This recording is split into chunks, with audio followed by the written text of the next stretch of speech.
Yeah, no, I appreciate that. Thank you. Because obviously, I have, I don't even know if I have any of the puzzle pieces yet and sort of figuring this out, but at least it's like, yeah, there are people who want to riff on these sorts of things. Um, so, and when I started, I was interested in finding people such as yourself who sort of put them down because I had this feeling that people who sort of leave the table take a lot of nutrients with them. I don't know if that's a mixed metaphor or what that is. It's a weird image, if nothing else. You're walking away with nutrients. I don't know what that would look like. But, like I feel like just those are a lot of insights lost into making sense of patterns and patterns of disconnection around games, about games, etc. So, I mean, if there are all these lofty things, I mean, do you personally feel like are game companies irresponsible or are they careless if they don't care or seem to not care about losing someone such as yourself? Um, well, that's a very big question. I think game companies are irresponsible in many more ways than that. Yeah. So I think the reasons for my departure from playing video games and probably in a broader way from gaming communities. I mean, I still occasionally read a couple things, follow like one or two people on Twitter who talk about games sometimes, but it's not a regular thing, and I'm probably going to phase that out at some point in my life. Yeah. I think this is. I don't see it as a corporate failure, though. Much as I would love to, accuse the large businesses and the major studios of somehow failing me in that regard, I don't think it is. I wouldn't necessarily put it on the people who are making those games or the executives who are making those decisions, whatever bad decisions they may be making in plenty of other ways. I I really feel like my dissatisfaction with the critical conversation surrounding video games, and this is a different kind of question that you'd ask me. It has to do with how much of what I see, what I personally at least see as this necessary critical engagement with games as a medium and games more broadly is not happening, or at the very least, if it is happening, it's not being well integrated into a larger public conversation. Mm-hmm. And this is honestly that's a complaint that though I may have it, though it's a frustration I may have, and it may be a reason for me not to engage so much in these conversations because it feels like they just sort of go in circles. Like our video games art, and people feel the need to constantly bring that up, even when they already have sort of resolved it. Yeah, I just that wouldn't be enough for me to leave, which has been a complicated thing for me. Is that I have all these complaints, perhaps these things that I would like to say, I would like to see acknowledged. And these various feelings about games as a medium. And yet my reason for departure is one that is intensely personal and has to do with my own lived relationship to games more than it does any of my abstract critiques of the community or the medium. Gotcha. Yeah. And to be clear, I don't know, like even in the emails that I sent over and the questions that I do ask, I'm not looking for any sort of particular answer or any sort of particular agenda. Like, I'm not looking to sort of take down the companies. It's just, I feel like this is sort of what gets lost, in the way conversations are approached online, is although there is a very intensely personal approach that is taken, I feel like that nuance of sort of like, this sort of, this sort of personal, individual, intimate reflection, I think, is the thing that I don't really see or hear online typically around these things. And so, I don't even know what corporate responsibility for this sort of thing would look like.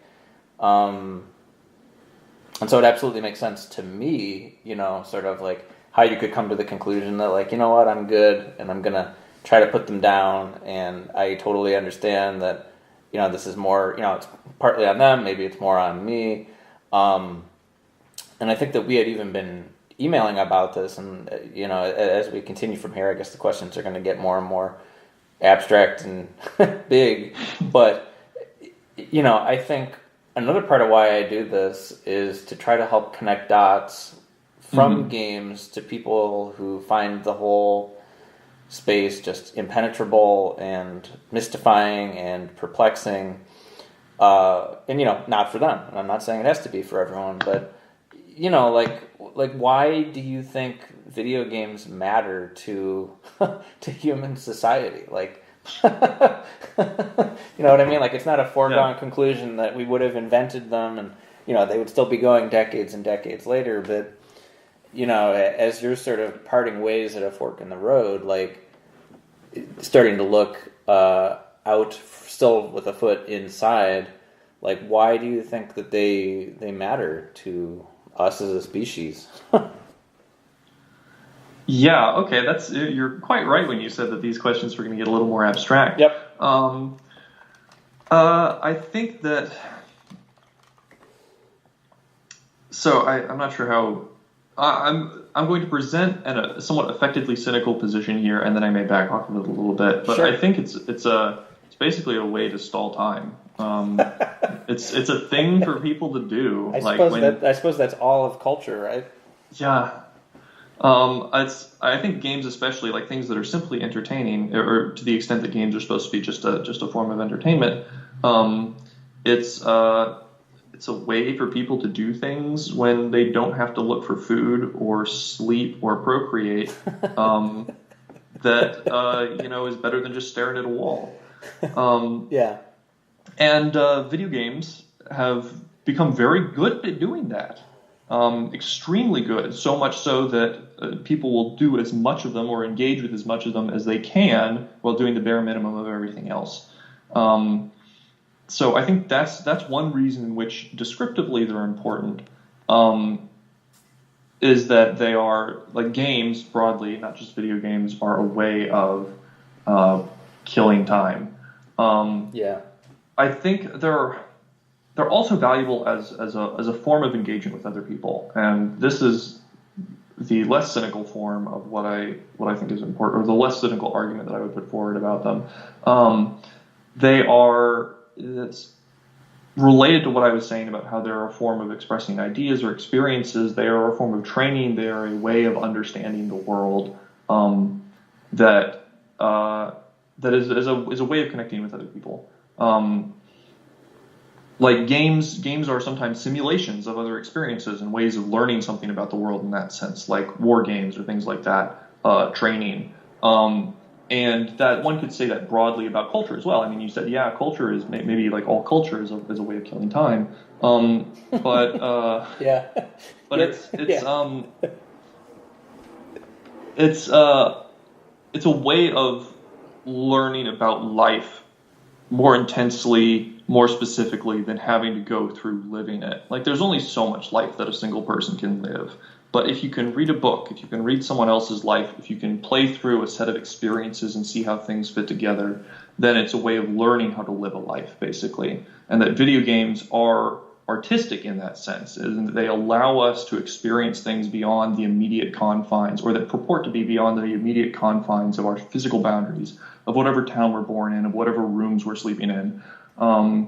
And games are one facet of how people can live and experience things beyond their own circumstances. And sometimes that can be intoxicating to the point of facilitating escapism, when people's physical boundaries do not satisfy them, and so they will just play video games.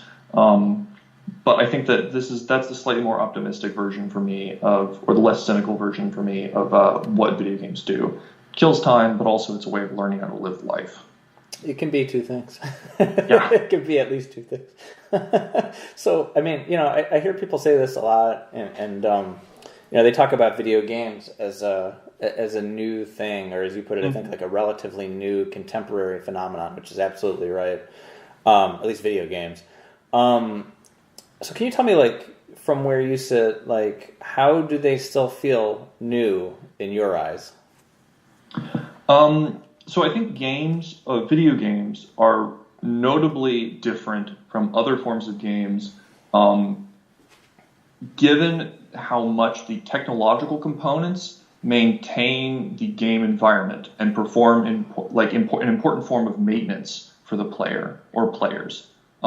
This is something that once we have machines to do this for us, that facilitates game environments in a way that, say, when people have to keep track of all the numbers and measure all the distances on a tabletop game is very different. Like when you play soccer and somebody has to keep score and somebody has to maintain the rules and you have to have referees and you have to have a whole bunch of other players there in order to participate with you, that is a whole bunch of social and physical maintenance involved in playing a game. Mm-hmm. And I think video games are still new and radically different because the labor involved in maintaining the game environment, maintaining its rules, maintaining its tone, and even potentially supplying other like players or competitors can be done by a machine. And I think that is, for me, in my conception of video games, really important to what makes them unique and what contributes to how they fit into a person's life and also what they can achieve artistically. I mean, you also said that they matter in an incomplete way. The video games matter, but they matter in an incomplete way, and that they aren't thought of as a complete mm-hmm. medium. It sounds like, based on the things you've been saying so far, the nature of your addiction with games is more personal than necessarily specifically stemming from games. But I'm wondering if, like, this incomplete nature of games as a medium, I'd be interested to hear you elaborate on that. But also, I'm curious, like, does that connect with the reasons that you're needing to quit them, and does it connect with the reasons why we don't really see it be discussed in this way, video games be discussed in the way that we are sort of now? I think that's a great question. Yes, I do think that those two things are related. Yeah. So they're an incomplete medium, and that the way that I expressed it, I think, in our earlier conversation was that if well, I'm going to reuse some of the language that I used earlier, but I guess now that we're recording it, it'll be fine. If like a film it captures what a semblance of what our life is like. If it is visual and movement based and involves music and chronology, and it captures that sort of experience or understanding of something, those sort of ideas. And say painting is for isolating or crystallizing a single image, a single fragment of time. And if language or linguistic arts, poetry, narrative fiction, capture interiority or explore things with language itself, then video games are able to uniquely capture the experience of doing something, of experiencing something as a participant in it. That's not necessarily about choice, it's about action, about how one behaves in a circumstance and how that feels. And I think that video games right now are, at least in their mainstream manifestation, about a very narrow and specific set of behavioral experiences. It's about feeling powerful, it's about feeling rewarded. And that means that basically so many different kinds of video games are about presenting the same kind of experience, just with a different skin on it, and it is a kind of experience that is prone to facilitating addictive behaviors, because it's just physically rewarding. It's just how people want to feel. Power fantasy is a reductive way of saying this, but I think it's important to bring up that phrase because it's easy to grasp at. It's a power fantasy in one way or another. To do a very specific form of game criticism here, this is also one thing that I have a problem with the critical conversation around Dark Souls. I think a lot of people I think it's a brilliant game in all sorts of ways, but I think that the design consensus that has emerged from Dark Souls is that combat is good when it is difficult. But really, that consensus, that sort of set of design lessons, is just a way of legitimating the experience of using power by giving something to overpower. And what I felt was actually remarkable about Dark Souls is how much it is a game about hope, and how all of its both mechanical and narrative components involve working through mystery and trying to understand something, and how much understanding something or struggling can lead some sort of modicum of comprehension, whether that is beating a boss, whether that is figuring out which of these stats are actually good, whether it's figuring out what the heck any of these characters are actually saying to me, or how these stories work. And I think that the lessons that people have taken from Dark Souls, that we need difficult combat because it is what it legitimates and reinforces the feelings of power in the player, is indicative of the larger, narrow perspective that designers and players have about what games do and how they should feel. Yeah, I always found that narrowness. I mean, it's typical of sort of internet groups. That there's just sort of maybe it's an American thing, maybe it's just a human thing. That the narrowness of, here's sort of the shorthand way of the shorthand way to think about a particular intellectual property. Like you mentioned Mass Effect 3, and people will instantly probably, if they're familiar, think about sort of the way that the ending was sort of retconned because players were upset. Or, I find it ironic. I find that sort of stuff typical, that there's this shorthand stuff and the narrowness, but I find it always particularly ironic in video games because I think a large part of what brings people to that table in the first place is that video games are, about overcoming some sort of challenge. I mean, that's sort of what all games are, is you have a goal and you put an obstacle to that goal. It's true of tennis, it's true of soccer, it's true of Mortal Kombat, it's true of every kind of game. And so I just wonder, I'm always just thinking, comparing games to other subcultures, et cetera, et cetera. I mean, do video games seem more guilty of that sort of monoculture, monochromatic view on things than others? Because it's I haven't heard anybody else say that about Dark Souls. I mean, having played them, I totally see and hear, where you're coming from with that. And I've maybe emailed with critic friends of mine where we've discussed other nuances on them. But it just seems so weird that gaming as a subculture, rallied together around a thing about overcoming challenges. It's not interested in thinking about things in more than one way. I think that's, what you say about games being so built around overcoming challenge is, I think, I don't mean to be too cute with the language here, but that's one of the challenges that gaming is going to have to overcome as a medium. Like I said, working on what I was saying about what my perception of games as a medium is, if it's about experiencing something, then overcoming challenge is one experience, but that is something rooted in how games have been, about games that emulated war or contests like that. But now that, the understanding of role-playing games, especially tabletop role-playing games, and the ability for machines to maintain a certain world or set of rules has become more prevalent and accessible, I think that there's the opportunity for games to do things other than explore what it feels like to overcome a challenge. So I don't play games anymore, but I'm still coming down from how much I engage with them in various ways. And I recently saw, for instance, a playthrough of Katana Zero, and I was also thinking about Undertale.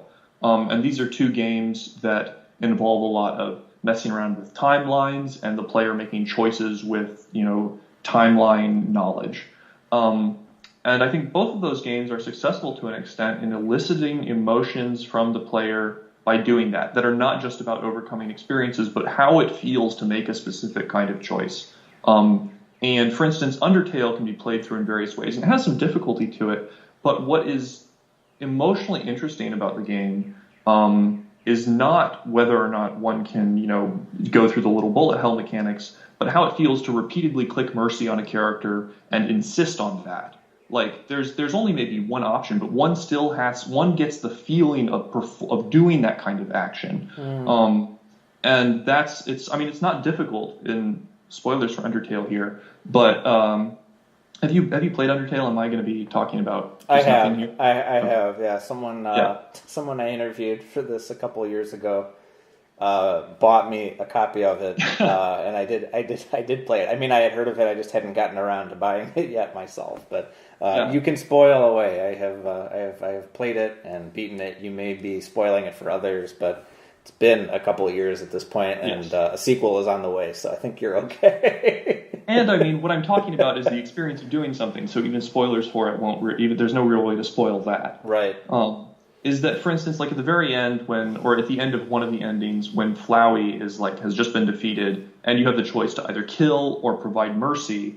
I mean, there's no obstacle there. It's not like you have to do something in order to achieve defeating it. You've already defeated Flowey, but picking mercy feels a certain way. Like there's an emotion that the player gets out of doing that as opposed to selecting kill. And those are different emotional states that the player is exploring through a kind of choice. What's relevant is not the choice or the obstacle, but the experience of behaving in a certain way. And I think that's an example of what I would hope games would do as a medium, is explore what feelings are like in a situation where you're engaged with something as opposed to observing a story. Well, the other side of this, of allowing more than one narrative to freely flow, is the way that people outside of gaming culture sort of think about it. And so I'm curious, like, as you're starting to unhook from games, and you sort of look back as sort of your life so far, having your life lived so far with games, are there stigmas about games that you think have changed or broken since you started playing? Like either you feel like they're completely gone now, or they've completely changed and they aren't brought up anymore. Like in the time that you've been playing, like have stigmas about video games fallen away? Yes, I think so. I think some of them have. Last 5 or 6 years, maybe last 7, people are at least generally aware of like Fortnite or League of Legends or big games like that they know a lot of people play. I remember a place that I worked for about a year before I left to sort of go through graduate school applications. There was discussion of, like, in this workplace, which was fairly split evenly on gender, of just like having a League of Legends tournament within the workplace is like a thing that you would do, like having team softball or something like that. And I mean, that's just one example of it, but I think that there is still a stigma around video games in various ways, but there's at least a public consciousness that they exist and that this isn't something that is an aberration for people. Like, people are generally aware that there's a lot of, people who don't play video games, that is, are generally aware that there's a lot of folks who play video games, and that saying like, oh yeah, I spend like a lot of time playing this particular game, like maybe someone will have heard of it. They're probably not as weirded out as they might have been, 10 years ago. Yeah, now they may just be disgusted. Yeah, they at least have a somewhat informed, like, but at least they have an opinion on it, right? Yeah. This is something too that like is kind of connected, and this is also taking us dialing up the abstractness of these questions and difficult to answer nature of them, but internally, gaming culture and industry always hear a lot about how influential video games are and how important they are. And do you feel, yes or no, and how, if so? Do you feel like how do video games shape our national identity or our personal identity, or do you feel like video games influence our culture in North America in meaningful ways? Or not meaningful ways? I think that's going to be difficult for me to answer, but I'll go through a couple things. Sure. I think that video games are not really important to people who don't play them, and often extremely important to people who do. So it's compared to, say, watching movies, reading books, things that we've talked about here. If someone plays video games, they're much more likely to be someone who knows about and plays video games, like underlined. And so I think that they are incredibly significant to people to whom they are at all significant, aside from people who are playing mobile games, which is a whole other thing to talk about. I think that broadly to our culture, no. I think maybe structurally in some ways, maybe the idea of playing video games or like gaming as a concept has some sort of cultural significance, but I don't think that there have been games that have had a serious, lasting cultural impact at a broad scale, and I think that is important to whether or not video games generally are culturally significant. Um, I think that they shape a lot of how people spend their time, especially young people, especially young men. I mean, how many young guys are playing Fortnite, right? Or League of Legends before that, or Instill, or Dota 2, or whatever. But I think that it shapes time, but not culture in proportion to the time. Yet it's dead time, basically, in my perception. Well, I just had one more question here for you, but I did, as naturally happens through the course of a conversation, the tree gets shaken up, and might be stuff that hasn't fallen yet. Is there stuff that came to mind that you wanted to talk about that I just didn't give you an opportunity to yet? Maybe so. I think that maybe I'll elaborate a little bit on, and just for clarity with well, okay, there's two things. One is using the word addiction, which is I think maybe important to talk about, and you sort of referenced it earlier, and I think we can just come back to that. Is what it means to use that word and the kind of language that people use around it. And the other one is talking about the ways in which playing a lot of video games is merely a symptom of a personal problem, or whether it is a problem in and of itself. Yeah. So I'll talk about addiction really quick, and then I'll talk about those in reverse order. So I'll talk first about whether or not it's a symptom. I think for some people it is, but I think that for some people, they have pre-existing depression, or they were formerly alcoholics or had a drug problem, and video games is just like the next thing for them, or something that is available. And in that case, it's possible to become addicted, and it's interesting that people say become addicted to video games rather than just as many people like starting to watch a whole bunch of movies, although some people spend a lot of time on Netflix watching television.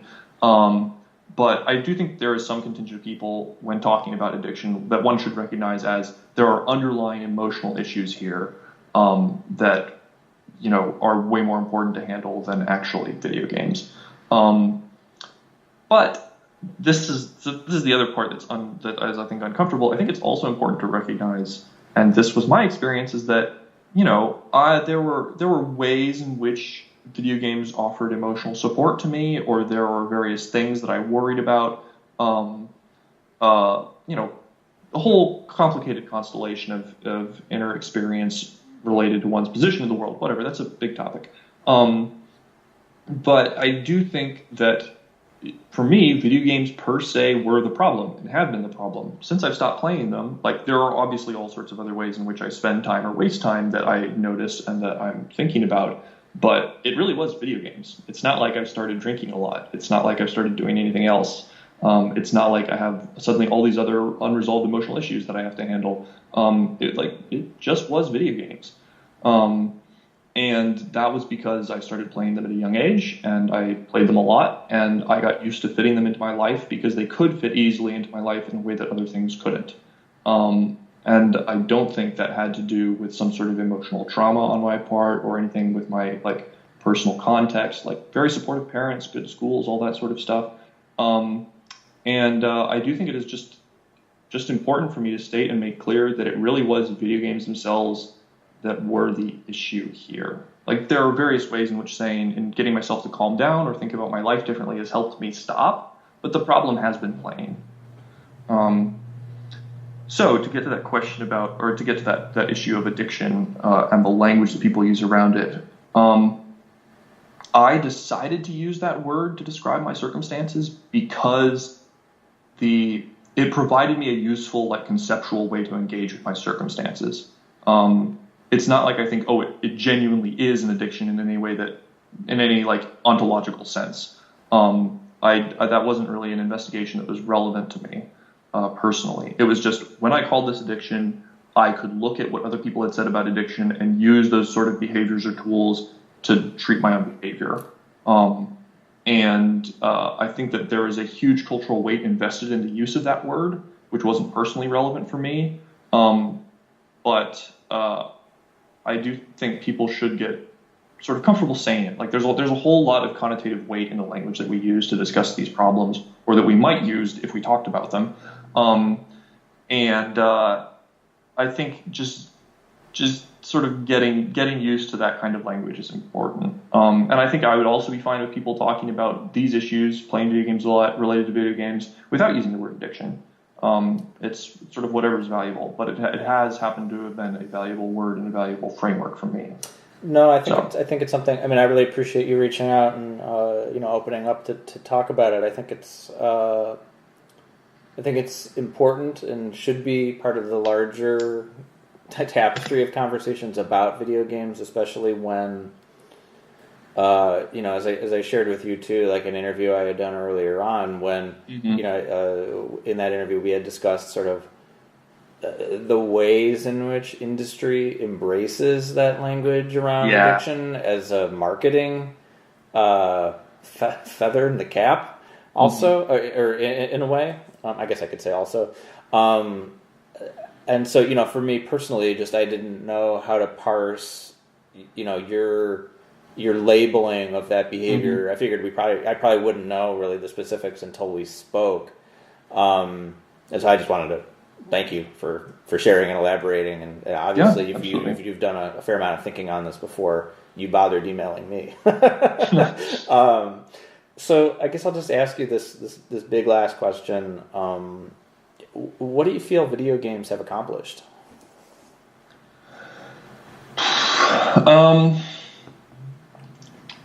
Like as a medium so far? Okay, I'm going to start with something fairly superficial. I think they have really pushed forward expectations for computing power. I think that's like not something that I actually care about that much.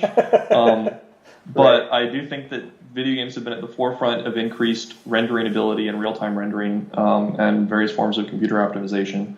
All the high-powered machines used for Bitcoin mining, because they were really efficient and powerful, involved a lot of video cards, like used video cards. As a cultural practice, as a medium, I think that they're still on the way to achieving really important things. I do think there are some games that have been made that have been significant to people, but or have facilitated important communities around competitive games, small artistic communities, but on a broad cultural scale, I'm not sure what they have exactly accomplished yet. Like I said, I don't think that there has been a game that has really had a significant, large impact. And so I think if one were to really seek out where video games have been significant, it would be for sort of individual people to say, like in small communities, or who can speak to specific experiences. Like, this fighting game community was really important to me, or like this small video game that I found online happened to speak really to one of my personal experiences. And I think that's potentially powerful, but I think that as far as having actually a significant impact on cultural conversations, I think we're still getting there.